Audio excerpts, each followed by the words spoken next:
Here's the big challenge of life. You can have more than you've got because you can become more than you are. That's the challenge. And of course the other side of the coin reads, unless you change how you are, you'll always have what you got.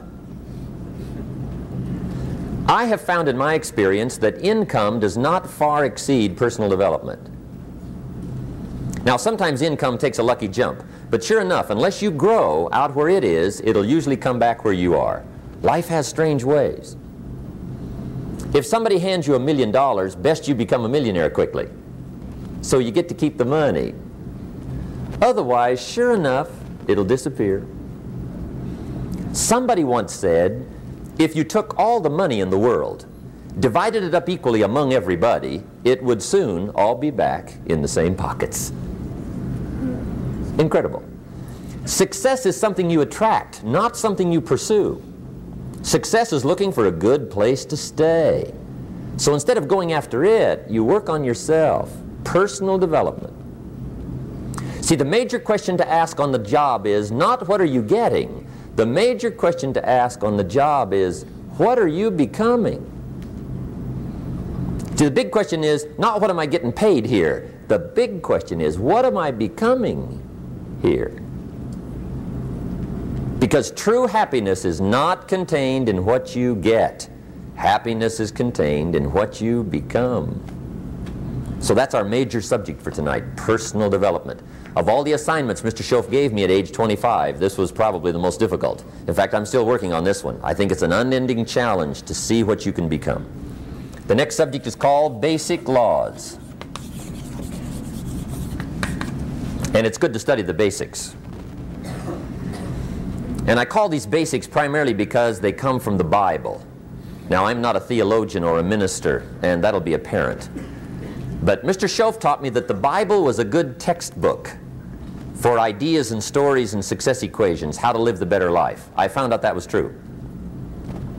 He also taught me that the Bible is as practical as it is spiritual, and I found out that's true. If you look at your bank account and your income and you're not happy, there are several places in the Bible to check to see what the heck's wrong so you can make the changes. And we're going to cover some of those tonight, called basics. Okay. The next subject is my favorite, setting goals. Mr. Schoaf taught me how to set goals. What a favor that was. One morning at breakfast, shortly after I met him, he said, Jim, let me see your current list of goals and let's go over them and talk about them. He said, maybe that's the best way I can help you get a better direction started. And I said, I don't have a list.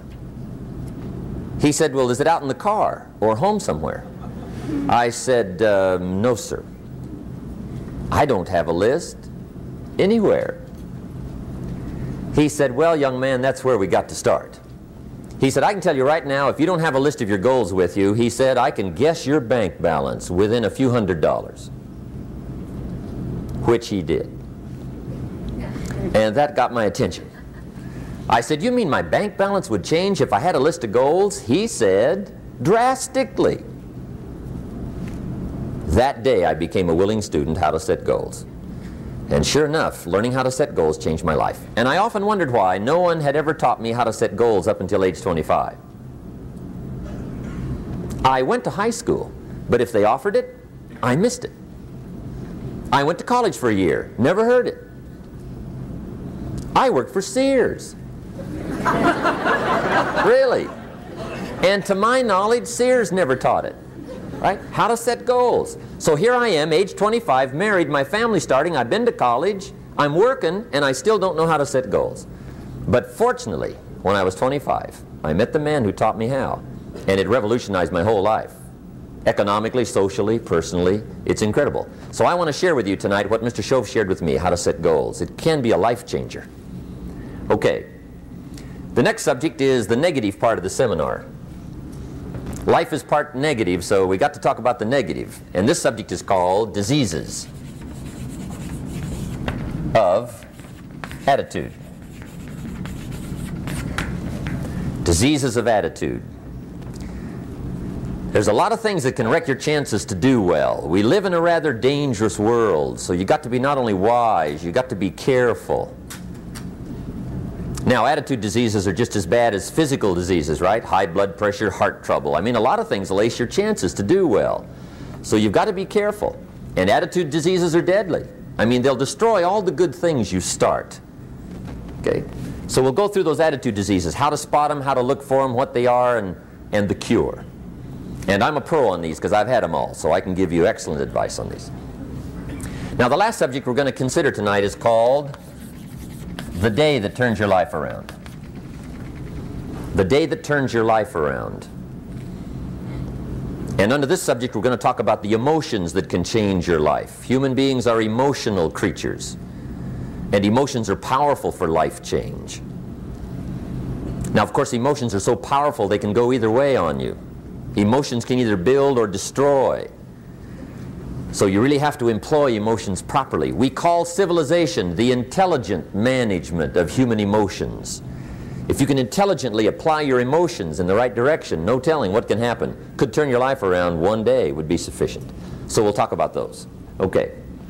Now that's a lot to cover in one evening, but we'll keep at it here and see if we can't get it all done.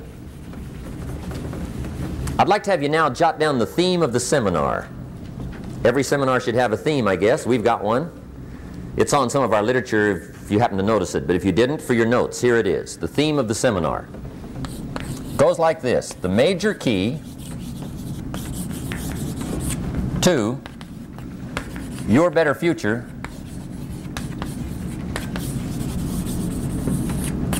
is you. That's the theme of our seminar tonight. The major key to your better future is you.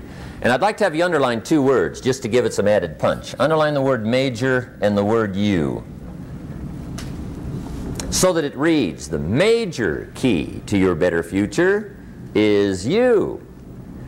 Now, my first suggestion is transfer this to a card or something where you can put it up, where you can see it every day. Preferably put it up where you can see it at the beginning of the day, before you go off to put the day together. This is a good phrase just to glance at, to keep in mind as you're putting the day together. It's called the silent seminar. If you'll just let this talk to you during the day, I found it to be tremendously helpful. The major key to your better future is you. For a big share of my life now, I didn't have this one quite figured out. Among a lot of things I didn't have quite figured out. Many things used to puzzle me back in those early days. I used to wonder why two people could work for the same company, one make twice as much money. Now see, that used to puzzle me. And maybe they were the same age, graduated from the same school, live in the same community, work for the same company, with the same products and the same services. They've got the same traffic, the same problems, and one makes $1,000 a month, the other one makes $2,000 a month. Now that was my puzzling question. Why would this long list be the same and the money twice as much? I asked, what's the difference between $1,000 a month and $2,000 a month? And I don't mean $1,000 a month, right? I could figure that out. But what makes the difference? Why would one person do twice as well, 3 times as well? Speaking economically. Now I know there's more than one way to do well. I understand that. But in this little narrow area called compensation, what's the difference? Well, back then, with my faulty thinking, I'm trying to reason it out. I thought, well, maybe time makes some of the difference, right? Some people do better because they have more time. I used to say, Harold ought to be able to do well. He's got a lot of time. If I had all of Harold's time, I could do well. Now, that's got to be dumb, right? Number one, you can't get somebody else's time. A guy says to me one time, he says, you know, if I had some extra time, I could make some extra money. I said, then forget it. There isn't any extra time. Hey, when the clock strikes 12 midnight, that about wraps it up, right? I mean, you can look around the gongs there for a little more, but it's over. You say to the guy, what are you doing? He says, I'm looking for extra time. See, they'll come and take you away, right? There isn't any more time. Now, if you can't get more time, which you can't, what could you get more of that would make a difference in economic results? And here's the key word. Make it a part of your notes. We're going to consider it tonight. The word is value. And I have a little phrase for your notes. Value makes the difference in results. Value makes the difference. You can't get more time, but you can create more value. Now here's the first lesson of economics. Everybody should learn it from the time they're old enough to understand what a dollar means, how to earn one, how to get one, how to keep one, what to do with it. First lesson of economics. We primarily get paid for value. That's lesson one. Bringing value to the marketplace, that's how you get paid. You don't get paid for the time. I know it takes time to bring value to the marketplace, but you get paid for the value, not the time. Now, since that's true, here's one of the key questions of the evening. Is it possible to become twice as valuable at the marketplace and make twice as much money in the same time? Could you become 3 times as valuable? Make 3 times as much money in the same time? Is that possible? The answer is yes, if. And it's always if, right? Life is known as the big if.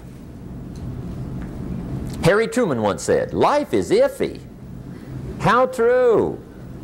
And here's the big if, we're going to consider it tonight. It's possible to do much better at the marketplace if you go to work primarily on yourself. And that's the theme of our seminar tonight. Learning to work primarily on yourself. People have asked me for the last 24 years, how do you develop an above average income? And the answer is, become an above average person. Develop an above average handshake. Some people want to be successful, they don't even work on their handshake. As easy as that would be to start on. They let it slide, they don't understand. Develop an above average smile. Develop an above average excitement. Develop an above average interest in other people. Develop an above average intensity to win. See, that'll change everything. Probably one of the most frustrating experiences in life is looking for an above average job with above average pay without becoming an above average person.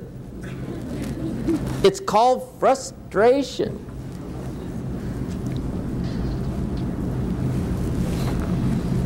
And Mr. Schoaf gave me probably the greatest clue he gave me when I first met him. He said, Jim, if you want to be wealthy and happy the rest of your life, just learn this lesson well. He said, learn to work harder on yourself than you do on your job.